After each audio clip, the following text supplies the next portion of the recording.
Just so everybody knows, this is my first talk, so if I'm a little jittery here, I have a track record of getting nervous.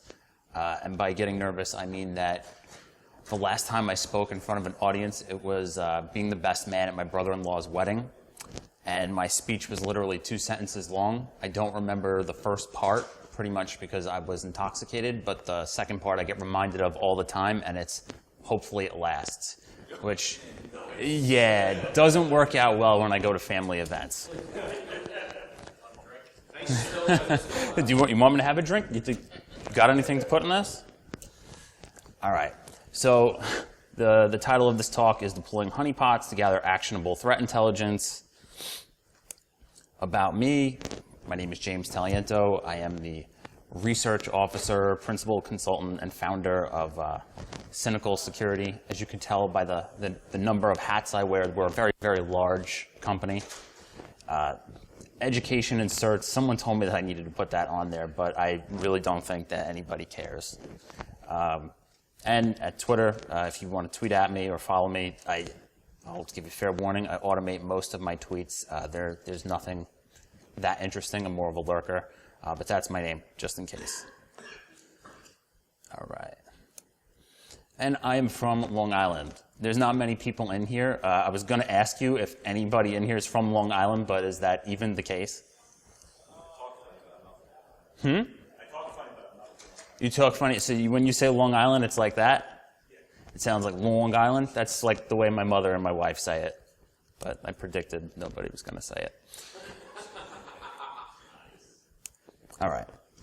So just to give you a little backstory, over the past year, I had the opportunity to work with a number of new security products, mainly in the areas of advanced threat protection, which is sandboxing and also threat emulation, and then also with cyber threat intelligence products from about 7 of the largest security product manufacturers out there.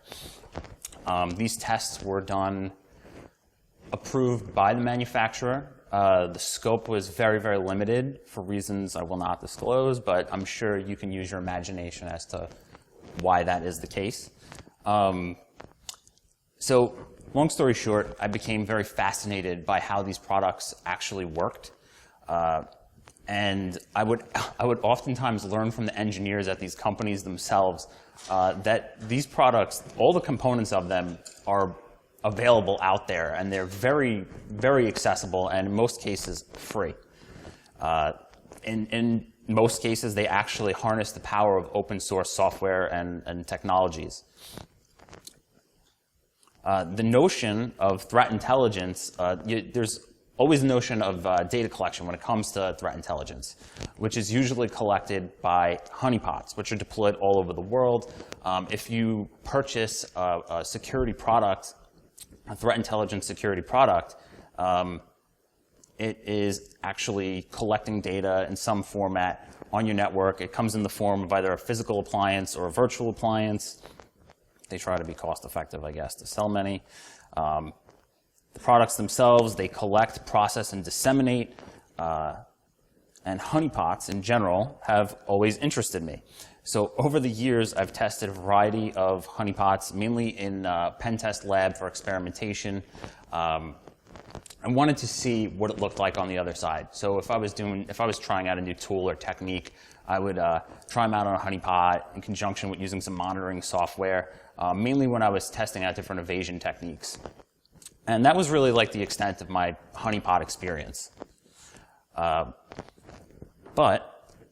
while all this brain activity is going on, a good friend and client of mine recently took over a very large infrastructure. He's the chief technology officer at a decent-sized organization.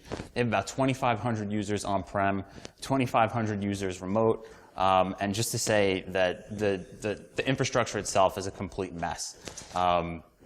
So he's going through this whole revamp, a whole overhaul of their network, and he's noticing quite a few incidents arising of varying level of severity, but it's enough to allow panic to set in.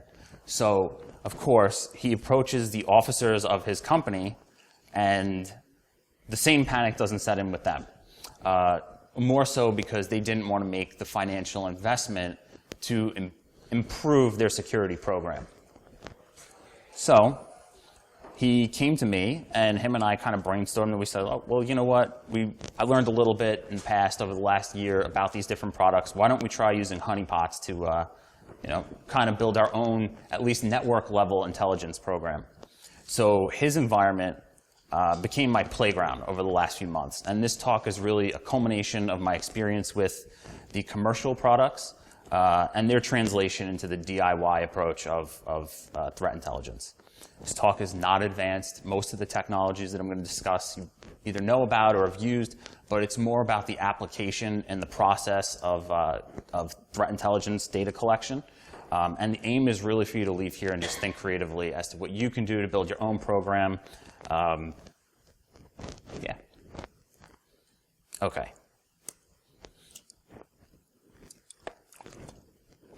So, what this talk is about.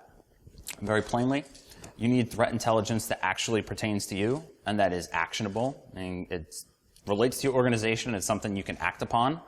Honeypots, high interaction in particular, are how you're going to collect that information and then how you are going to do it, how you're going to implement these honeypots in your environment.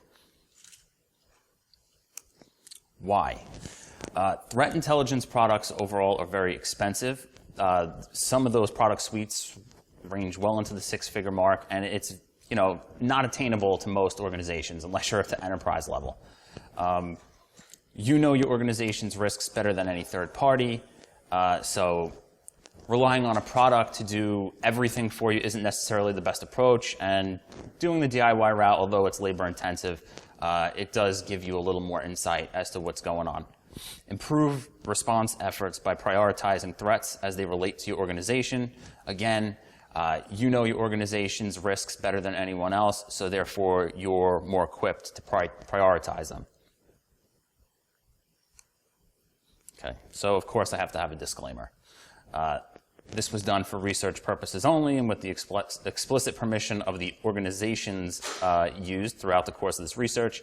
I mentioned one organization in particular that I worked with. That's pretty much because they gave me full gamut.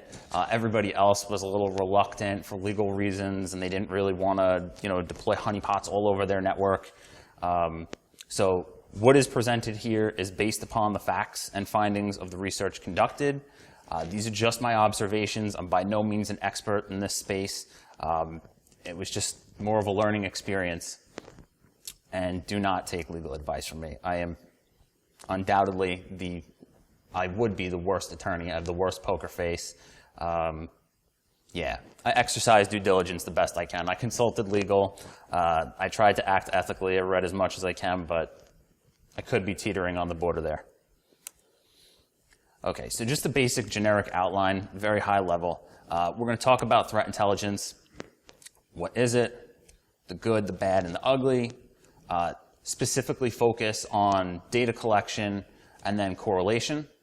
We're going to talk about honeypots, which, again, many of you probably are very familiar with the concept of honeypots, types of, effective use of, different considerations for different implementations, and then just brush up on what canaries are and how they can be used. Okay, so this is my own definition of what is threat intelligence. Correlation of data mined from a variety of sources that can be used to predict threats. So intelligence is the sum of data plus analysis. And I broke it down into 3 core phases. If you ever have any experience with these products, or if you've ever worked with any of these product manufacturers, they have their own range of phases as to how the product itself works. But if you process of deduction here, these are the 3 core phases of threat intelligence. There's collection, where you're getting all your data from.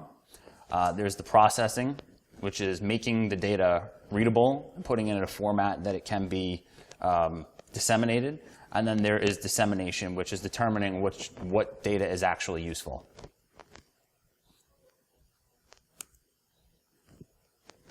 So, the good. It provides insight by improving visibility into your organization. you can't protect against something if you're not aware it exists. You'll also learn a lot about your infrastructure going through this process if you do go the DIY route. Results typically in improved detection and response times.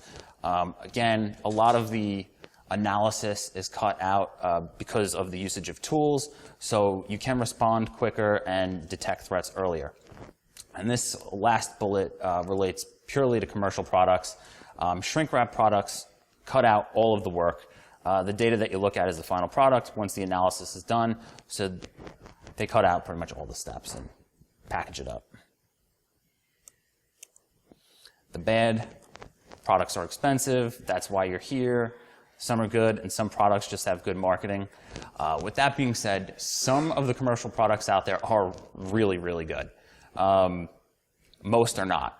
And threat intelligence being the buzzword of 2014, 2015, it's kind of like an arms race. Everybody's creating these products and rushing them to market, and you'll see a lot of noise in the data. They don't work very well. They're very buggy. They don't function the way they tell you they do. And that's something that you'll find as a commonality amongst all of them. And the DIY approach is very time-consuming and may require additional technical resources. As I explained this process to my friend at this organization, I said we might have to ask for additional help. I'm not a master of all things. I know enough to be dangerous, and I think that anybody conducting any kind of research or doing any DIY would agree there.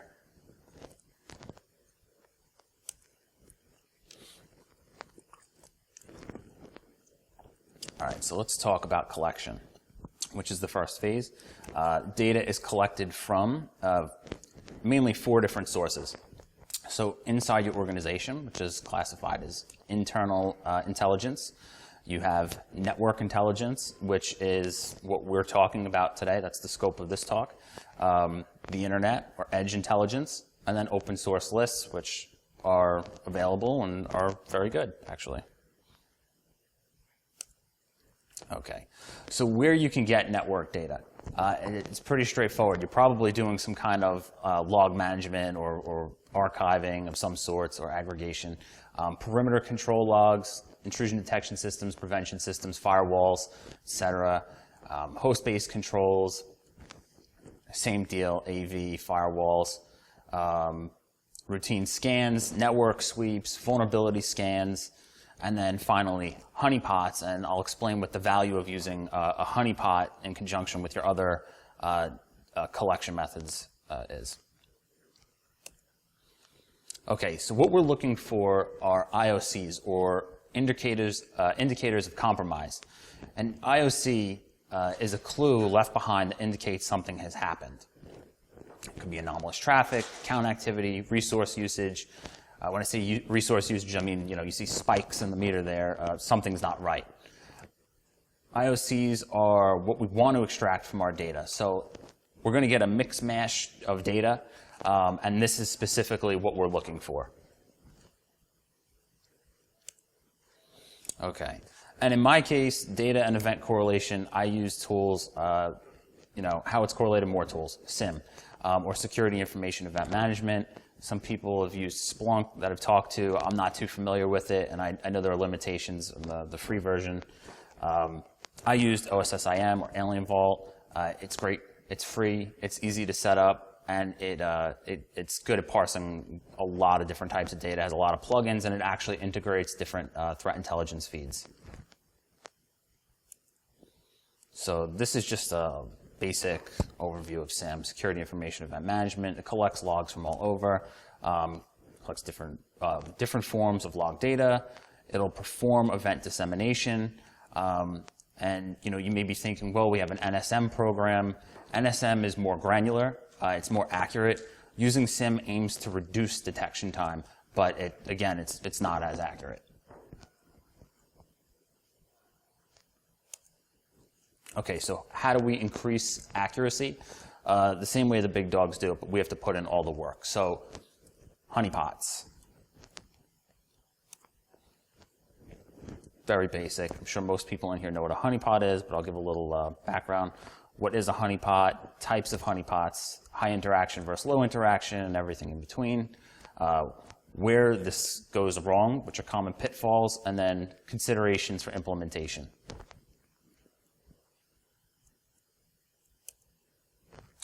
So very generically here, what's a honeypot? SANS Institute defines honeypot systems are decoy servers or systems set up to gather information regarding an attacker or intruder into your system. So it's a system that's knowingly deployed to be targeted or compromised in some way.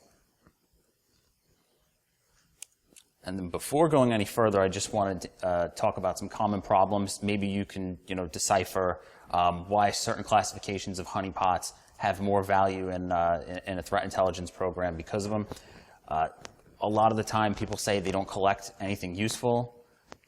More often than not, we collect data but never analyze it, which can't help you there.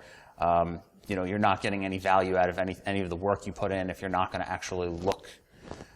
And then you're not allowed to deploy them.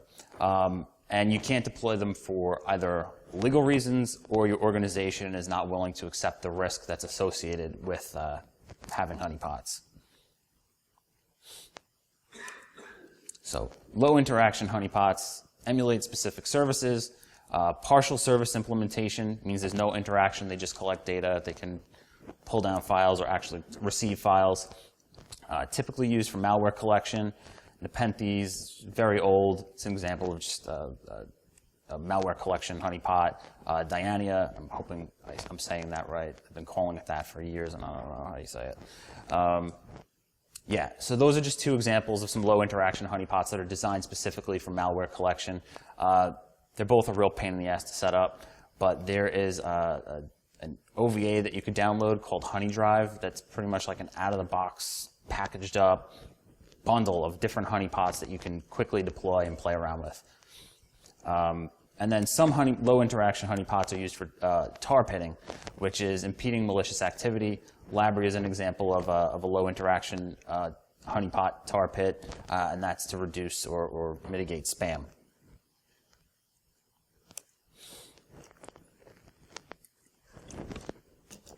Medium interaction honeypots, they emulate services to provide a level of interaction to the attacker.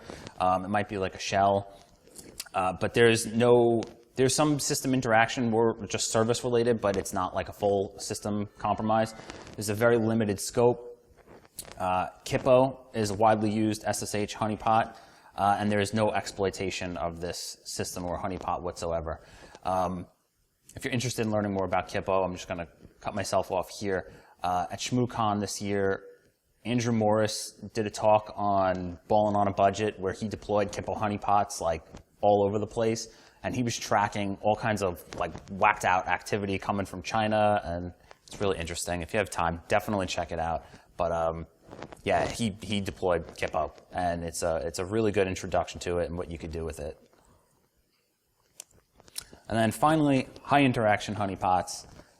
They collect the most data, which is what we want. It provides full system interaction. Essentially, it's a full system that's knowingly deployed to be compromised. It requires more maintenance because it's another asset on your network that you have to, maintain. And it is exploitable, which is the key differentiator here. So, threat intelligence honey here. The reality is that all classifications provide some value as they relate to threat intelligence. I personally chose high interaction honeypots because I felt that they worked better for what we were doing. The more data that you collect from your honeypots, the more confidence you could build that a threat exists. And also, the more data that you collect, the more accurate the correlation will be. Okay, so why high interaction honeypots for threat intelligence? Simply, we can learn what the bad guys may be after. We can learn how they are doing it, identify what the threats are, and identify the threat actors, hopefully.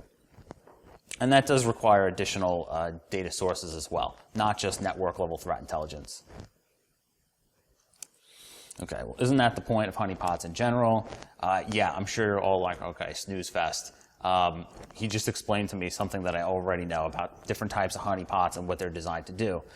Yeah, but it's how you go about it. And why high interaction honeypots have a little more value to them is because they offer many indicators of compromise. User account anomalies, you can do that with a honeypot like Hippo, but not necessarily behavioral anomalies. Logins would be an example, like failed login attempts or brute force attempts. System changes, file integrity, registry changes, out-of-place data. So a lot of the times, we actually have caught this, you'll see like a file that's just like filling up like random data. It's like completely out of place, and it was actually a staging location for exfiltration. Okay, so why not low or medium interaction? In the context of network threat intelligence, the capabilities are limited. And like I said before, they do provide value. There's just a little more value with high interaction honeypots. Medium interaction honeypots do provide value, but don't offer as many indicators of compromise. The same goes for low interaction. Low interaction honeypots are very obvious and provide little value. I could see value in it if you were to deploy or implement some kind of low interaction honeypots for the sole purpose of capturing malware on your network. But in terms of more accurate threat intelligence, I don't think it really benefits you. Making it count. Your honeypot should mimic production assets. It should look legit. Don't separate the honeypot data from production or operational data. This is something that a couple of people have told me. They have honeypots, they use them, but they actually analyze that data separate from everything else that they have. So there's no correlation between what's happening on their production network and what's being captured on their honeypot. So there's really you're really losing value there by not doing that. And then of course being proactive. If you're not looking into the things that you're capturing, or if you're not monitoring the activity, then there's no point. So again, they must look legit. You might just want to flip around the colors of the clothing there. It'll look good. But anyway, adding production value. Why deploy into production and mimic production assets? Very straightforward. Because the attackers that matter are not stupid. They're going to see things. They're going to see a system on your network that's running like a million different ports, and they're going to know something's up, or that you didn't care enough to lock up the box. If that's the case, they're not going to waste their time. We know that anything that touches these boxes is bad. That goes without saying. They're specifically designed to be compromised. There is no reason that someone that's doing an honest job is going to try to use any of these services running on your honeypots. Your honeypots will not deter an attacker from other assets. In most cases, that's what I found. It'll just provide more surface area and act as an early mechanism of detection. So it might tie them up for a little bit, but they're still going to explore the rest of your network. That's just the reality of it. High interaction honeypot considerations. So I did a lot of research on how to make sure that I don't get in trouble for what I do with the honeypots, or how they could get me in trouble. You want to filter ingress and egress traffic to prevent your honeypot from being leveraged in another attack. It would really be a shame if you were held liable for your honeypot committing a crime. Legal, you want to add warning banners. This is to be accessed by authorized personnel only. We reserve the right for blah, blah, blah, blah, blah. Definitely have a legal team review it. People don't do that. I know you can get in some trouble for that. And then policy-based routing. So route the known bad to your high-interaction honeypots. If you're unless you're running hidden services, I really don't see why you would allow Tor traffic to go to anything that has value. But you may want to analyze exactly what it is that they're doing. You can get a list of exit nodes, and you could create a policy that would route all of that traffic directly to your high interaction honeypots. The same thing goes for geography. If you're a regional bank, there's no reason for someone in India or China or Russia to be accessing services for regional bank in Massachusetts. It's not normal. But you may want to collect some kind of information from that activity. Okay, So considerations with virtualization, available resources. Have to say it's quite obvious. Do you have hardware available? Do you have finances available? It's supposed to eliminate cost, but for my second point here, virtual machine escape, it's a legit issue. Always put your honeypots on non-production hardware. So yes, I don't want to contradict myself. Put them in your production environment, but put them on something that you're okay with being tampered with. If the whole box was compromised, then who cares? As long as there's nothing valuable on there, at the very least, it's doing your due diligence. Cloud considerations, your provider most likely doesn't allow this. I can very clearly tell you that your provider doesn't allow this. They don't want you to deploy any kind of high interaction honeypot that's designed to be exploited because it's going to put their users and their assets at risk. If they don't explicitly state it, you still wouldn't want to deploy high interaction honeypots just in case. Like I mentioned, Andrew Morris's talk before, he was setting up Kippo honeypots, which are medium interaction. There's a very big limitation as to what the attacker could do, but it's a good source of data collection. So, I mean, I would say it's safe, but again, don't take my advice. And it could be expensive. You know, cloud services, purchasing servers, it's a numbers game when it comes to collecting data and honeypots in general, so it could be expensive, an expensive investment to set all these up.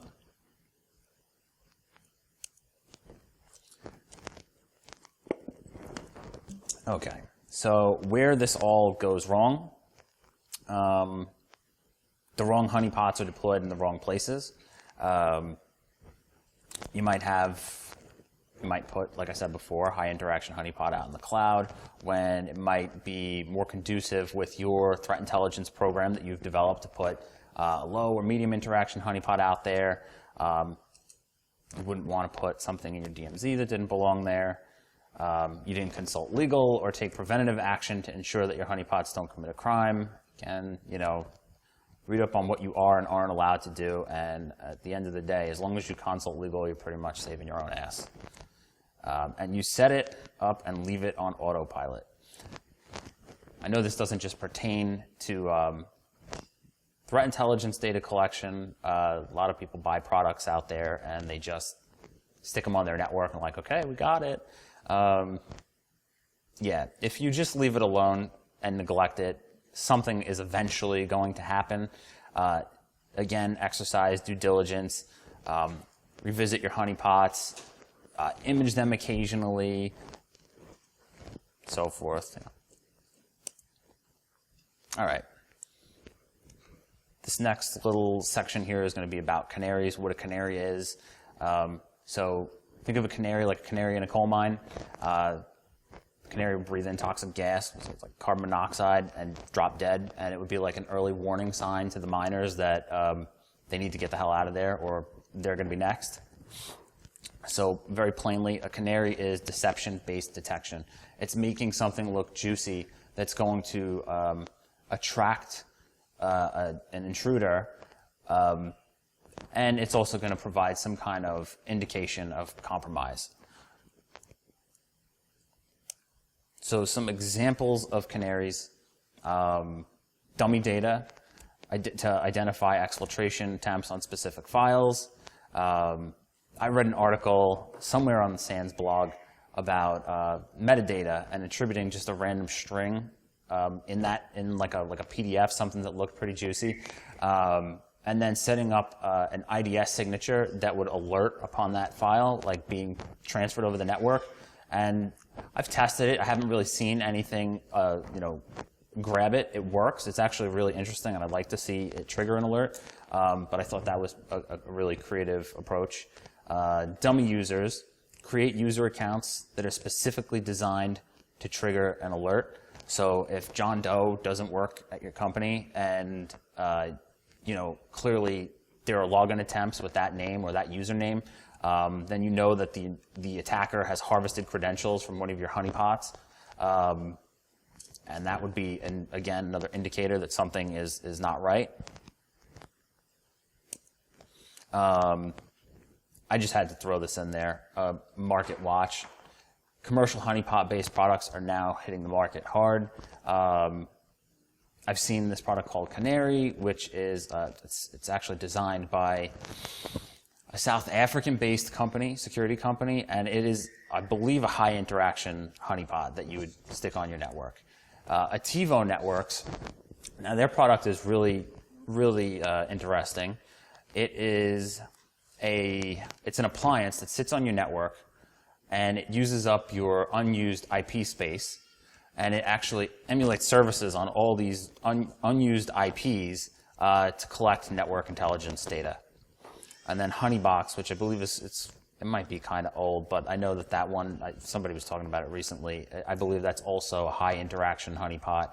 And again, it's a single appliance that you pop on your network, and yeah. Okay, so just a recap of what I've gone over. Threat intelligence, what it is.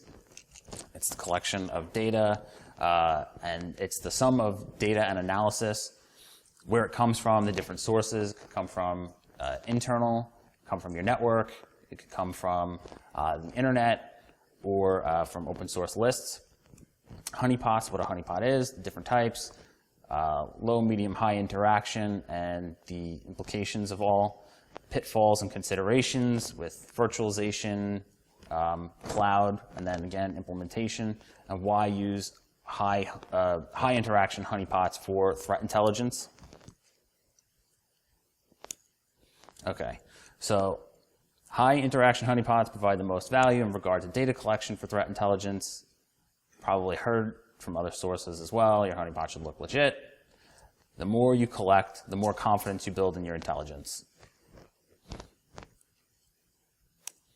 Okay, and this I threw in there because this is actually what I would like to do.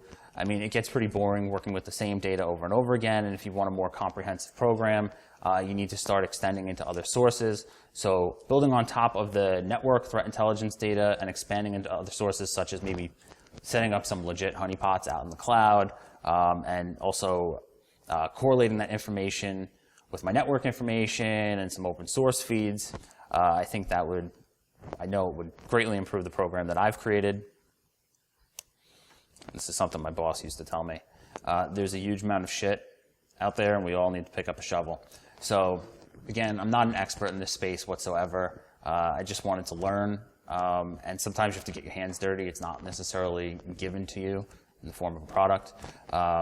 So if that's the case, don't be afraid to try things, make mistakes. Making mistakes is the best way to do it. And yeah, it's a great learning experience overall. Just going to go over some references here. The HoneyNet project, they have a lot of great tools on their site, a lot of them poorly documented and kind of old. But GitHub does have a lot of the newer tools created by some of their members, and there's a lot of really good stuff out there that is better documented. The Tripwire blog. Tripwire has a blog called State of Security, and there's a cyber threat intelligence series, which is awesome. It's a great primer, and it goes a little deeper. It tells you about practical application of threat intelligence and the different types of data feeds and where you can get it and what you could do with it. So it is very, very interesting, and if you did want to explore that area a little more, I highly recommend that. And then a book, Virtual Honeypots from Botnet Tracking to Intrusion Detection by Niels Provost and Thorsten Hulse. It's a fairly old book, and a lot of the information in there is, or the tools that they use rather, are fairly old, but the concepts are really good, and there's a lot of legitimate information in there that if you did want to explore further with honeypots or just experiment, it's worth checking out. It's an easy read. Okay, and then I had to mention these people, and I know DA is here. That's you, really? Get out of here, man. I didn't even know what you looked like. I was like, I would have attended your training yesterday, had my plane. An amorphous pink blob would be a human being. Really? Oh, man. Twitter, you could be in. I'm telling you, you provide entertainment to me all day long. So I was going to tell you, follow him. It's the most entertaining Twitter account to follow. And I am very sorry that I did not make it to your training session yesterday. Like I was saying, my plane was canceled really, really early in the morning, and they're like, okay, we can't do anything for you until 3 o'clock. 3 o'clock rolls around, another hour, and yeah, so forth. So, but anyway, next time. Andrew Morris, very cool. Again, that's the gentleman I mentioned who spoke at ShmooCon. He's doing some really cool stuff, and I feel like we're all flipping sides here. Everybody who's a pen tester is like, oh, I want to get in on this, intelligence shit. And I believe he works for what? Intrepidus Group? I think you know who he is. Switch to endgames and endgame systems. Okay, very cool. But he's an interesting character. He created a cool, a Twitter bot. I think it's called ThreatBot, and you can Animus Project. Yeah, you can actually tweet IPs at it, and it'll tell you if it's been, if that data has been collected from somewhere, or if it's malicious. It's really interesting. And then I had to throw Alien Vault on there because they've actually been pretty helpful. Their team has been very supportive. Conrad, Constantine, even the marketing people. You'd be shocked how much the marketing people know about their product. They have some really good posts, a lot of good training materials. And like I said, I used OSSIM as my SIM platform to do correlation and dissemination. Very good stuff. It's all free. Every time you watch one of their little videos, though, they do like to plug the marketing information in there, but it's good. And there are many more to list, so don't feel bad if I didn't mention you in here. I'm more of a lurker on Twitter. I like following everybody. Like I said, it's my entertainment. And that's it. Thank you. Sorry if that was a little quick. Cool.